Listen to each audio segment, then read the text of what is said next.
Hadirin yang kami hormati, pengurus wilayah di Paroi Provinsi Kalimantan Selatan berkomitmen penuh untuk terus mendukung, membimbing dan mengawal para duta PAI-UWAT Kalimantan Selatan agar dapat berprestasi di tingkat nasional. Kita ingin para penyuluh dari Kalimantan Selatan tidak hanya sekedar ikut serta, tetapi benar-benar siap bersaing dan berprestasi. Alhamdulillah dalam upaya ini kita berkolaborasi dengan Ustadz Dr. Haji Ahmad Nawawi Abdul Rauf, juara 1 PAI-UWAT di tahun 2023, yang telah membuat bimbingan praktis dalam bentuk video bertajuk Ayo ikut PAI-UWAT 2025. Video ini hadir dalam 4 episode yang insya Allah sangat bermanfaat karena berisi panduan lengkap, strategi sukses dan tips penting untuk menghadapi kompetisi ini. Maka bagi para duta PAI-UWAT 2025, manfaatkan kesempatan ini dengan sebaik-baiknya. Hadirin yang saya banggakan, sebagaimana pepatah pernah mengatakan, kesuksesan adalah milik mereka yang bersungguh-sungguh dan tidak mudah menyerah. Maka dari itu saya ingin berpesan kepada seluruh peserta PAI-UWAT, pertama persiapkan diri dengan sebaik-baiknya, kemudian ikuti prosesnya dengan penuh semangat, manfaatkan bimbingan dan pendampingan yang ada, serta yang terpenting jangan lupa berdoa dan bertawakal kepada Allah Subhanahu wa Ta'ala. Ingatlah bahwa keberhasilan PAI-UWAT ini bukan hanya untuk kemenangan pribadi, tetapi juga merupakan kebanggaan bagi komunitas penyuluh agama di Kalimantan Selatan. Mari kita tunjukkan bahwa penyuluh dari Kalimantan Selatan adalah penyuluh yang berkualitas, inovatif, dan siap bersaing di tingkat nasional. Pada kesempatan yang berbahagia ini, saya selaku Kepala Bidang Penerangan Agama Islam dan Pemberdayaan Zakat dan Wakaf Kanwil Kementerian Agama Provinsi Kalimantan Selatan menyambut baik dan mengapresiasi atas inisiatif sahabat kami Al-Ustadz Dr. Haji Ahmad Nawawi Abdul Rauf SAG MPD, di mana beliau pernah juara 1 PAI-UWAT tahun 2023 yang lalu, di mana beliau telah membuat video yang bertajuk Ayo ikut PAI-UWAT 2025 yang berisi bimbingan praktis PAI-UWAT yang terdiri dari 4 episode. Video ini akan memberikan tambahan ilmu dan wawasan tentang apa dan bagaimana tentang PAI-UWAT dan bagaimana persiapan awal sampai dengan kelengkapan 4 komponen penting, ditambah dengan tips dan kiat-kiat sukses selaku peserta PAI-UWAT. Dengan ikhtiar ini kita berharap duta-duta PAI-UWAT Kalimantan Selatan bisa meraih prestasi terbaik pada PAI-UWAT tahun 2025. Pesan saya kepada para duta-duta PAI-UWAT tahun 2025, ikuti PAI-UWAT ini dengan sungguh-sungguh, tetap semangat, dan jangan lupa selalu berdoa kepada Allah Subhanahu wa Ta'ala.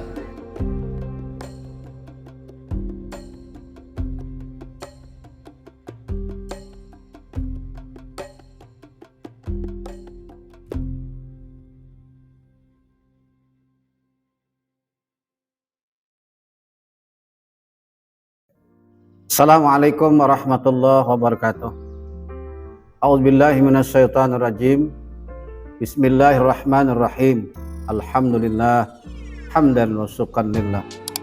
Salatan wa salaman ala Rasulillah wa ala alihi wa sahbihi wa mawala.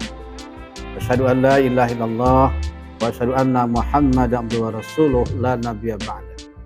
Subhanaka la ilma lana illa ma 'allamtana innaka antal alimul hakim wa tub alaina innaka antat tawwabur rahim.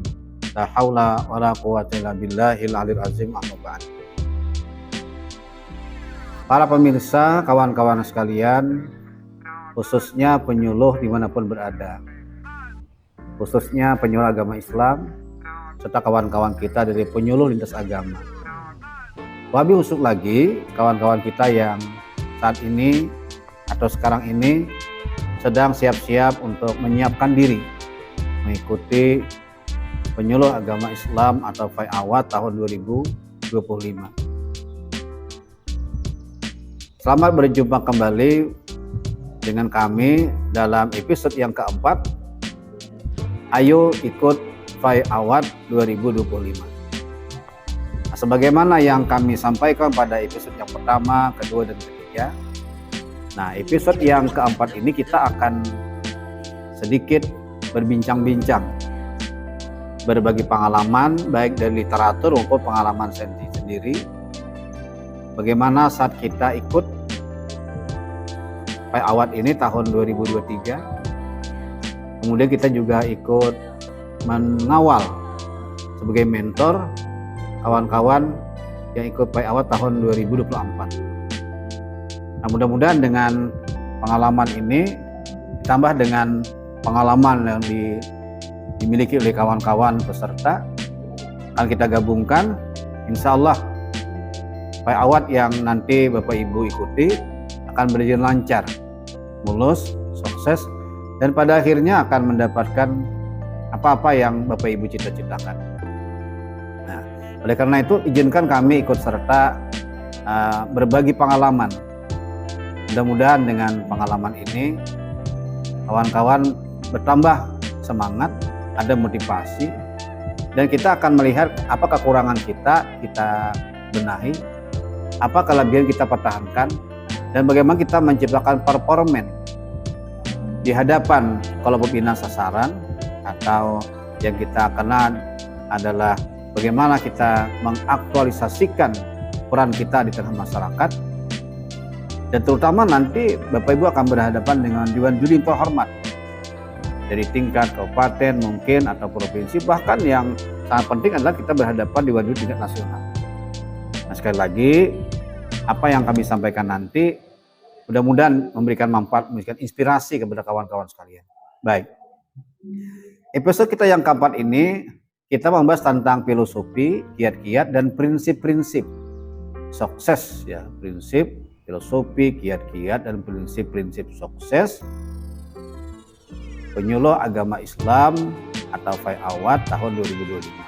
Apa saja? Nah, yang pertama kami ingin menyampaikan tentang dua aspek. Dua aspek yang pertama saya singkat A2I. Apa itu A2I? A2I adalah alamiah, ilmiah, dan ilahiyah. Kenapa? Karena penyuluh agama Islam atau FAI Award merupakan salah satu cara pemerintah untuk memberikan penghargaan, mengapresiasi para penyuluh agama Islam yang berhasil menjalankan tugasnya. Tugasnya kan dua, tugas dalam arti topoksi dari kepenyuluhan, tugas dalam arti dia mengembangkan dakwah di masyarakat yang dikolaborasi dalam bentuk FAI Award dengan memilih kategori. Tahun ini kan kategorinya 9. Bapak Ibu tentu sudah memilih dan menetapkan kategori, dan itulah nanti lahan Bapak Ibu untuk melaksanakan tahapan-tahapan ini dengan sebaik-baiknya. Baik, yang pertama adalah alamiah. Alamiah itu maksudnya seorang penyuluh yang mengikuti FAI Award, mengikuti FAI Award ini dengan apa adanya. Alami tadi, ya. Bapak Ibu melaksanakan tugas kepenyuluhan, ya memang tugas kita, topoksi kita. Kan ada kelompok sasaran, ada kelompok binaan, ada binaan tetap, tidak tetap, ada binaan umum, ada binaan khusus. Itu kan memang binaan kita, topoksi kita. Jadi no problem, tidak ada masalah. Nah, tinggal kita bagaimana kita mengolah binaan kita, sasaran kita dengan baik benar. Nah, hubungan dengan FAI Award adalah bagaimana kita mengembangkan kelompok binaan ini sesuai dengan kategori yang kita pilih. Misal. Nah, saya memiliki kelebihan khusus ini. Jadi episode terakhir ini atau keempat, saya sengaja mengambil lokasi tempat pondok pesantren terpadu atau BAH kelas 2B Amuntai atau lapas kelas 2B Amuntai. Inilah salah satu ruangan tempat kegiatan lapas kami. Tapi di bawah sana masjid dan tempat belajar itu kita jadikan sebagai pembinaan keagamaan berbasis santri. Nah, di belakang ini yang Bapak Ibu lihat background ini adalah kuliah kerja nyata KKN tematik mahasiswa UIN. Ini juga salah satu dampak dari bagaimana kita membina binaan kita ini, narapidana nanti yang kami sebut santri, yang rumah besarnya adalah pondok pesantren lapas atau pondok pesantren narapidana. Nah, kami ingin menyampaikan bahwa saya secara alami memang sudah lama mengelola, membina ini, terutama sejak Oktober 2016. Jadi kita laksanakan manajemen, pola pembinaan, dan di sini sudah memiliki produk-produk pembinaan yang lumayan ada lah. Misalnya ya, mulai dari zikiran setiap hari jam 8.30, 9.30. Nanti jam 9.30 sampai 10.30 masuk lagi itu pak pertama. Ini pengajian, Kamis Taklim. Nanti 10.30 sampai 11.30 masuk lagi pak kedua. Kemudian istirahat sebentar, menjelang zuhur mereka harus berjamaah. Dan ini mereka semua narapidana atau santri itu wajib mengikuti. Ya kita atur lah. Misalnya pak pertama tadi itu kamar 1, 2, dan 3. Nanti pak kedua sambung kamar 4, 5. Begitu terus berputar sampai terputar 20 kamar selama 1 bulan penuh. Begitu seterusnya. Begitu juga hari-hari berikutnya. Ya, nanti ada pengajian TPA, ada tausiah ba'da asar, kemudian ada kegiatan hafsiat, ada penyangga jenazah, ada tahlilah, ada malam Jumat, ada PCD. Apa itu PCD? Pemilihan calon dai muda atau enggak. Nah, ini sekilas. Jadi kita mengurus secara alami. Tapi manakala kita mengikuti lomba Pai Awan ini, maka kita pilih. Kebetulan saya berminat di bidang penegakan hukum. Nah, disinilah kita bikin portofolionya, kemudian kita bikin KTI-nya yang nanti berhubungan erat dengan pembinaan atau penegakan hukum.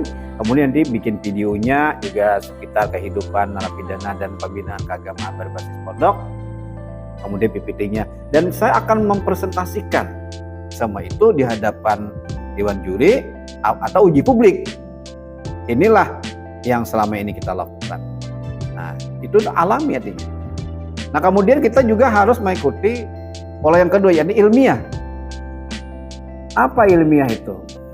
Di antaranya adalah kita harus mengikuti, di samping kita penguasaan keagamaan yang memang bidang kita nanti kita lakukan di lapangan dalam rangka pembinaan narapidana berbasis pondok, kita harus juga mengembangkan diri, pendidikan pelatihan, serta menghasilkan karya yang bermanfaat. Nah, oleh karena itu maka karya tulis yang saya buat, saya memang membahas penegak hukum yang spesifiknya adalah narapidana dengan sebutan santri tadi. Dalam bentuk karya ilmiah, maka saya pilihlah misalnya pendekatan kualitatif, studi kasus. Kemudian kita menggunakan metode pengumpulan data misalnya wawancara, dokumentasi, observasi dan sebagainya. Ya, kita ikutilah aturan yang berlaku dalam dunia penulisan karya tulis ilmiah. Dan ini saya memilih metode kualitatif. Yang ketiga adalah kita harus melakukan aspek ilahiyah. Apa ilahiyah? Apa yang kita lakukan tidak bukan adalah ini bagian dari dakwah. Karena kan dakwah itu tidak tidak sempit maksudnya. Kalau ceramah itu kan metode. Banyak cara kita berdakwah. Kenapa? Karena setiap muslim yang akil balik itu wajib berdakwah. Tapi kalau dakwah itu tersusun, terstruktur, nah ini namanya dakwah yang terorganisir. Termasuk yang saya lakukan ini. Kenapa? Karena secara ilahiyah kita sudah melakukan pengembangan dakwah. Maka harus memiliki pendalaman spiritual, akhlak yang baik, konsisten dalam ibadah, serta motivasi yang tulus untuk memberikan manfaat kepada orang sebanyak-banyaknya. Khairun nas anfa'uhum linnas. Berikut lagi adalah dua aspek yang kedua adalah saya menggunakan 4B atau B4. Nah, B yang pertama adalah harus benar niatnya. Apa sebenarnya niat kita ingin ikut fai'awat itu? Ya tentulah tulus ikhlas kepada Allah Subhanahu wa Ta'ala. Jangan karena ada yang lain. Kalau toh nanti kita juara, ranking berapa, masuk nominator, nah itu kan enggaklah bonus lah. Tapi yang terpenting adalah bagaimana kita mengemas dakwah yang kita alami bersama dengan objek dakwah kita adalah narapidana, bahwa ini yang harus kita lakukan. Karena mohon maaf, tidak semua orang bisa melakukan dakwah seperti yang saya lakukan misalnya, karena tentu keterbatasan waktu, tempat, dan sebagainya. Nah, alhamdulillah saya diberi kesempatan untuk ikut membina, maka saya akan memanfaatkan kesempatan ini dengan sebaik-baiknya. Kemudian yang kedua adalah benar caranya. Gunakan cara yang sesuai dengan ajaran Islam dan relevan dengan zaman. Saya lebih suka relevan dengan objek dakwah yang kita hadapi. Bapak Ibu bisa bayangkan, kalau kita berhadapan narapidana, kira-kira metode pendekatan apa yang kita lakukan? Tentu yang pertama adalah pendekatan sesuai dengan alamnya. Kan narapidana itu orang terisolir, masuk pada satu komunitas khusus, namanya penjara atau rotan misalnya. Nah, mereka tidak bebas seperti di dunia luar. Ya, mereka dijaga, mereka diawasi dan sebagainya. Tetapi dengan adanya kita masuk dalam pembinaan keagamaan, kita bikin celah-celah yang tidak melanggar hukum. Bapak Ibu bisa bayangkan, kalau misalnya tidak ada pesantren, maka mereka lebih banyak di dalam penjara ketimbang keluar. Nah, ini artinya cara yang benar itu kita kelola dengan baik. Kemudian yang ketiga adalah benar tujuan.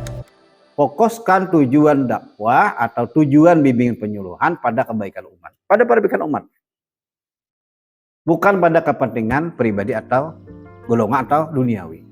Kita fokuskan, karena kalau kita memfokuskan benar tujuan, insya Allah akan berikan potongan yang luar biasa.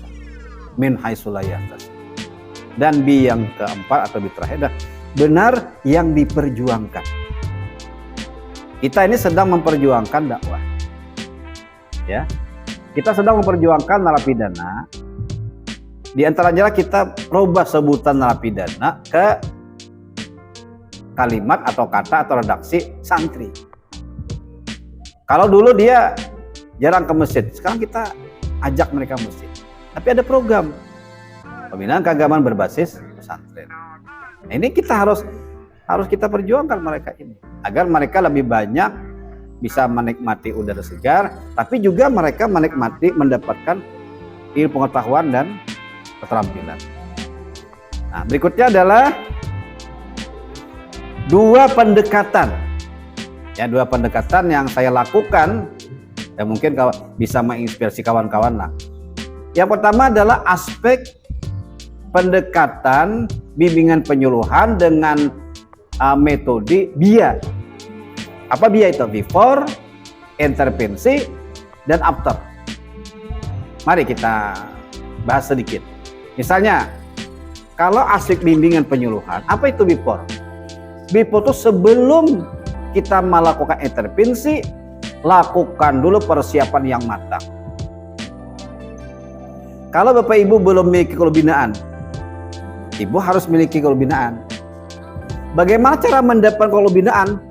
Tentu pendekatan yang Ibu lakukan harus transparan, bertahap, dan akurat. Misal lagi, identifikasi masalah dengan baik. Apa masalah yang dihadapi anak-anak remaja di kampung misalnya? Apa usaha kita? Kira-kira apa yang pas untuk mereka? Nah, itu kita lakukan sebelumnya, kita lihat latar belakang masalah yang dihadapi. Tentukan tujuan yang jelas. Kalau anaknya ini masalah ini kita lakukan ini kemana arahnya? Jadi harus jelas. Dan pilih metode yang sesuai. Ya, metode kan beli banyak. Tentunya kita lihat metode itu dengan siapa kita hadapi. Kalau di lapas ini narapidana atau santri, kita menggunakan metode pendekatan orang dewasa. Nah, karena di sini kan beda-beda umur, beda latar belakang, beda kasus sebagainya.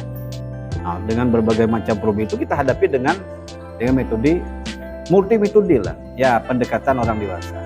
Itu namanya before atau sebelum kita mengintervensi. Nah yang kedua ini yang penting, action, intervensi, atau bahasa namanya eksekusi. Yakni pelaksanaan implementasi dakwah pendekatan yang terstruktur namun fleksibel.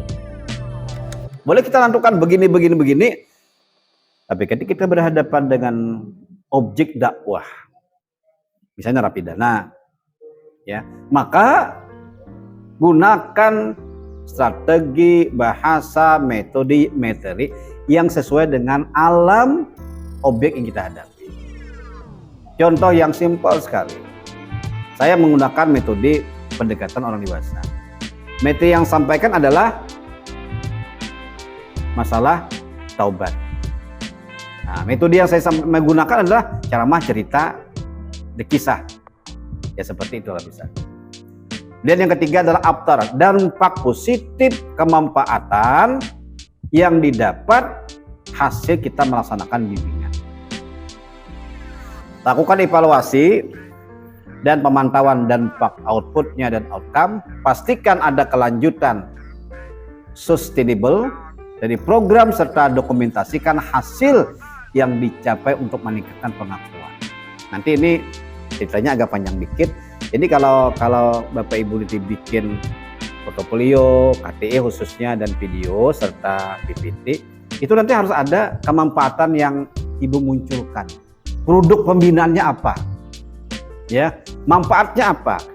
Tentunya manfaat untuk yang bersangkutan, untuk lingkungan, kemudian untuk orang lain dan sebagainya. Ya. Pendekatan yang kedua adalah dia juga before, intervensi, after. Tapi ini pada saat kita pembuatan karya tulis ilmiah, apa yang kita lakukan? Tahap persiapan atau before adalah memahami aturan dan tema PAIAWAT 2025. Regulasinya apa? Surat Keputusan Direktur Jenderal Bimas Islam Republik Indonesia nomor 131 tentang petunjuk pelaksanaan penyuluh agama Islam PAIAWAT tahun 2025. Di situ lengkap hal ehwal yang berkenaan dengan kepesertaan kita mengikuti PAIAWAT. Silahkan Bapak Ibu baca kembali aturan tersebut. Yang kedua, kita harus memahami juga regulasi yang berhubungan dengan itu. Misalnya, saya kemarin harus membaca tentang peraturan Undang-Undang RI nomor 22 tahun 2022 tentang pemasyarakatan. Itu hubungan dengan lapas. Karena di situ ada item tentang pembinaan. Di bawah pembinaan itu ada namanya tentang pembinaan kepribadian. Nah, kepribadian masuk tentang pembinaan keagamaan.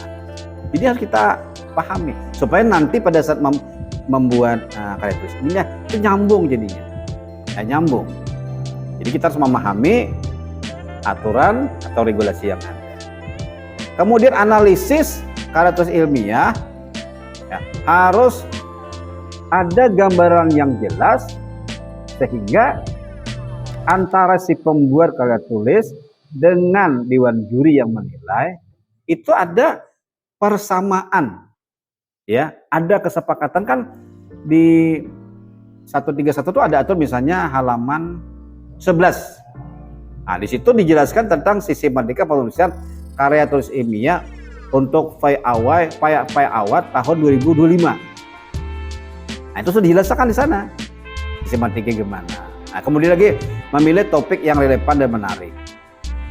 Tadi kan kita sudah memilih misalnya kategori A atau kategori B.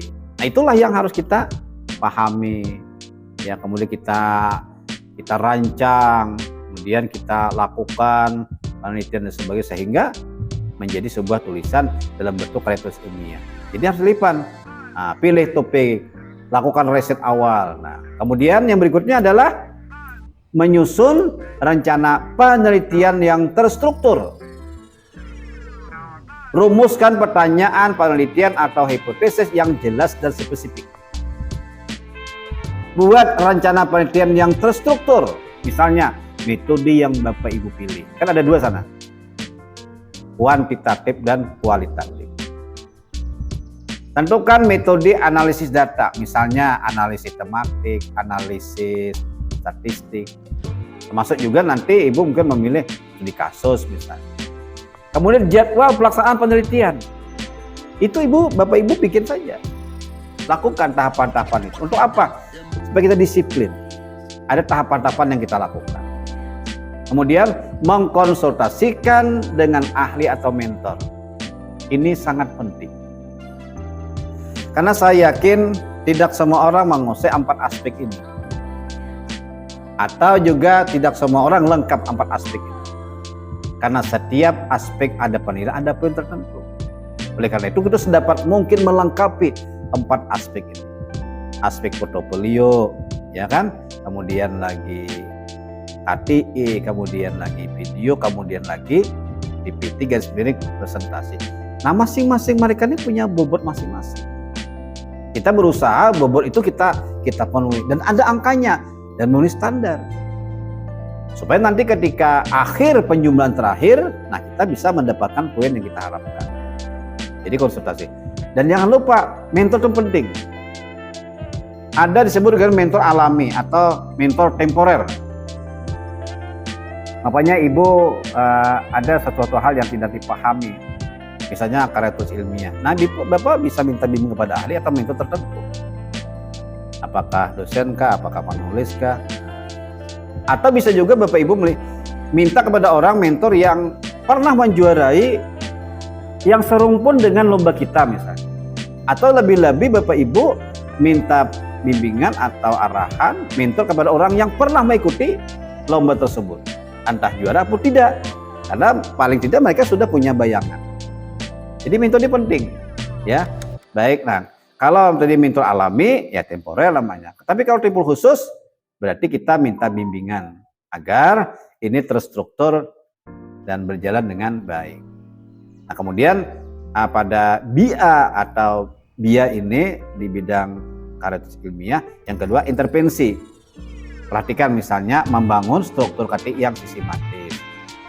Bapak Ibu silahkan nanti buka halaman 11 ya. Nah, 11 nomor 131 tentang petunjuk pelaksanaan FAIAWA tahun 2025. Di situ jelas pendahuluan, tinjauan pustaka atau kajian pustaka, metodologi, hasil pembahasan, kesimpulan dan saran. Berikutnya adalah intervensi, harus menulis dengan bahasa yang jelas dan runtut. Gunakan bahasa yang mudah dipahami. Struktur kalimat yang baik. Kemudian dukung setiap pernyataan dengan bukti dan data penelitian yang valid. Jangan asal tulis, asal bunyi, asal ditulis, asal diletakkan data itu tanpa kita periksa terlebih dahulu. Kemudian menjaga akurasi dan objektivitas. Apa yang diperhatikan? Pastikan semua informasi dan data yang disajikan akurat dan sesuai dengan sumber yang kredibel. Hindari bias dan opini pribadi, fokus pada analisis objektif, perhatikan etika penelitian dan hindari plagiat atau plagiarisme. Hindari. Sebab nanti tim dewan juri tentu akan memeriksa seorisinal, seasli mungkin. Dan ini akan berpengaruh kepada penilaian. Nah, yang ketiga after dari menulis karya tulis ilmiah adalah penyelesaian dan penyampaian KTI. Apa yang harus Bapak Ibu siapkan? Meminta umpan balik dan revisi.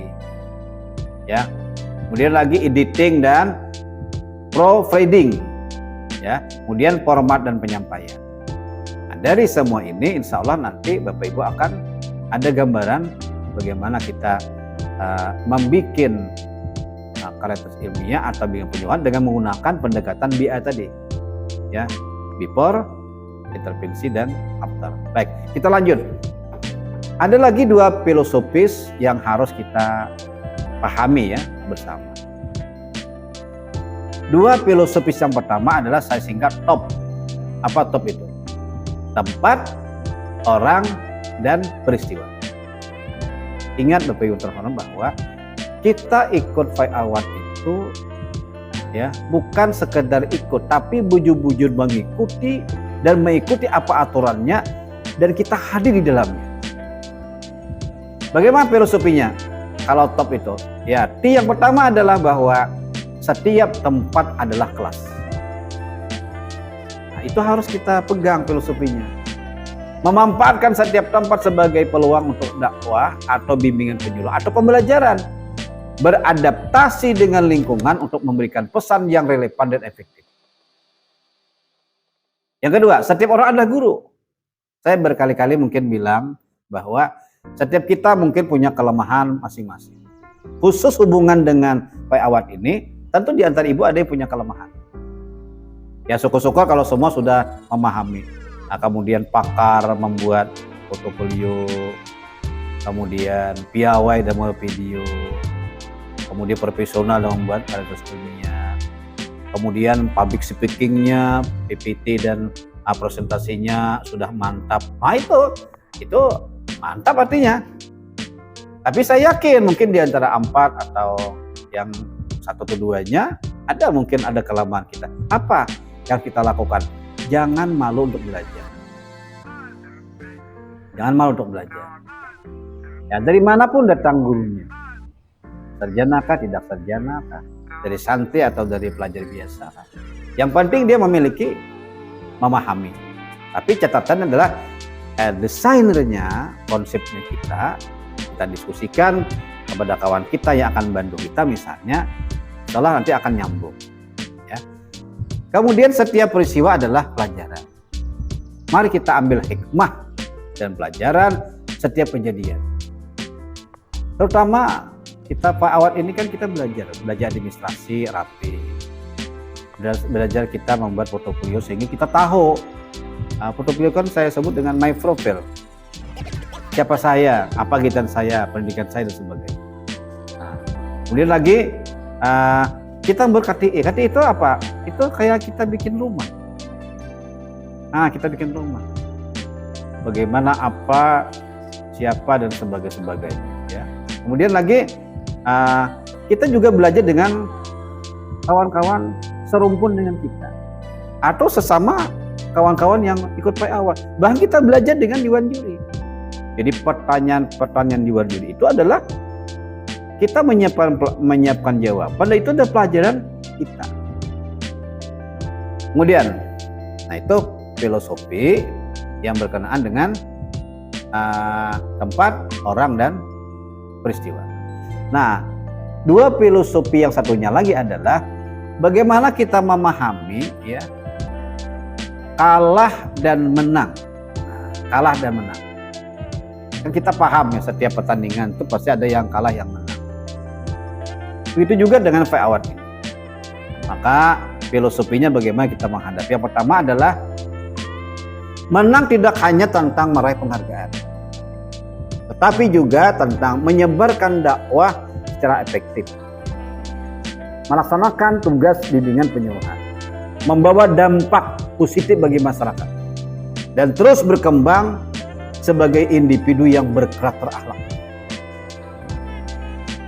Kalau misalnya kita kalah, itu bukanlah akhir dari segala-galanya. Ada mengatakan bahwa kekalahanlah sukses yang tertunda. Kalau kita mau belajar di kekalahan. Kekalahan adalah bagian dari proses untuk memperbaiki diri. Belajar dari pengalaman dan terus berusaha untuk memberikan yang terbaik. Ya. Jadi kalau kita kalah, mulai kita latihan, kalah lagi, latihan lagi. Itu kan sudah ada usaha gitu. Tapi jarang sekali menurut pendapat saya kalau dia kalah, kemudian dia ikut lagi, kalau dia memperbaiki, insya Allah ada hasilnya. Apakah langsung ke puncak atas, nominato atau juara, atau mungkin bertahap. Tapi yang terpenting dari sini adalah kita belajar dari kekalahan untuk menjadi pribadi yang baik. Dalam dakwah, kalah dan menang adalah 2 sisi yang saling melengkapi. Kemenangan sejati adalah ketika penyuluh agama menjalani tugas dakwah dengan integritas, melaksanakan bimbingan penyuluh dengan baik dan benar, keikhlasan dan penuh dengan semangat, baik dalam keadaan senang maupun dalam keadaan kalah. Kawan-kawan sekalian, penyuluh agama Islam dan penyuluh lintas agama, habis kawan-kawan yang akan ikut bai'awat. Berikutnya adalah filosofi, juara dan teladan. Ya, makna filosofi, juara dan teladan dalam bai'awat. Yang pertama adalah juara dalam dakwah. Nah, itu. Jadi kita sudah melakukan dakwah hati melalui bai'awat. Yang kedua adalah teladan dalam akhlak dan kehidupan. Ya, bagaimana kita menjadi teladan dengan berakhlak mulia dalam kehidupan. Jadi kita teladan bukan hanya ketika ikut lomba, tapi yang penting adalah pada saat lomba dan pasca lomba. Kan kalau dia kalah dia terima, kemudian dia belajar, itu teladan nantinya bagi kita, ya kan? Kemudian keterkaitan antara juara dan teladan. Juara yang sebenarnya adalah mereka tidak hanya memenangkan penghargaan, tetapi juga menjadi teladan dalam kehidupan masyarakat. Nah, oleh karena itu, maka juara dan teladan pada hakikatnya adalah juara dalam dakwah, teladan dalam kehidupan. Kemudian dia menjadi seorang sosok yang berakhlak mulia.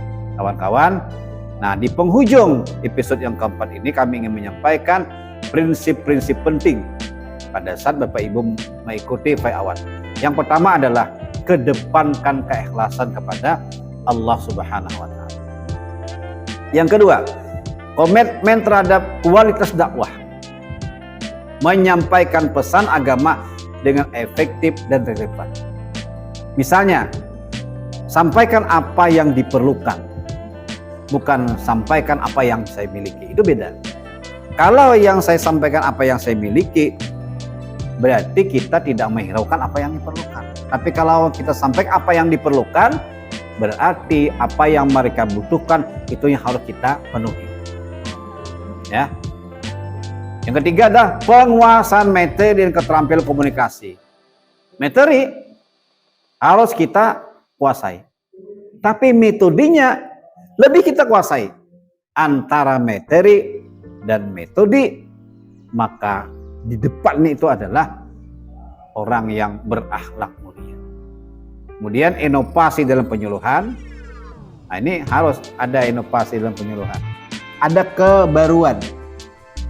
Ada produk baru. Dan produk baru itu, temuan itu memberikan dampak yang meluas. Bukan hanya pribadinya, tapi binaannya, sasarannya, masyarakat luas, bahkan bangsa negara sekalipun.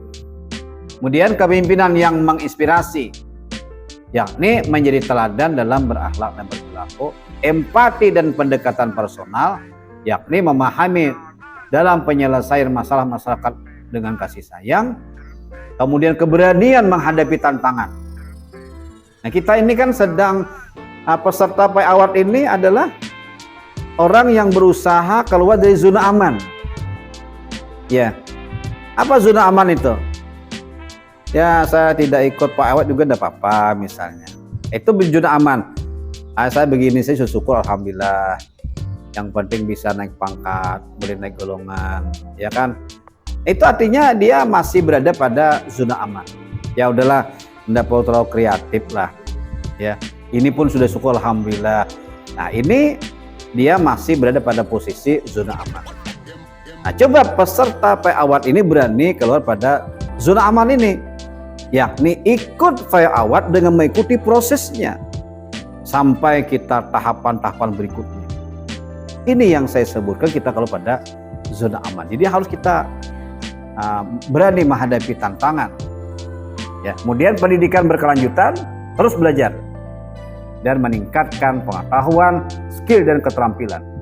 Kemudian membangun jaringan kerjasama, karena mustahil kita dalam berdakwah itu sendiri ya, sendiri itu dalam arti personal, pendekatan kepada Allah, keterampilan, kemampuan, tapi dalam hal pelaksanaan kita memerlukan orang lain, baik tenaga, pikiran maupun manajemen, administrasi dan sebagainya.